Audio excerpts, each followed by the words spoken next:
To install the SAS hard disk drive backplane and cable assembly, position the board on the carrier using the cutout on the board and the tab on the carrier for alignment, and press down until secured by the latches. Here is a closer look at the cutout on the board and a tab on the carrier.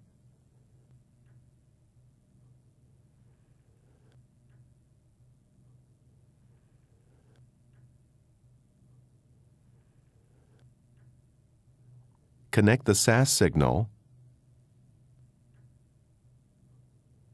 power,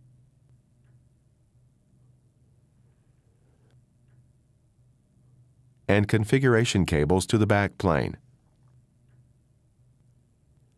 Slide the backplane assembly into the chassis using the pins for alignment and press down until latched in place.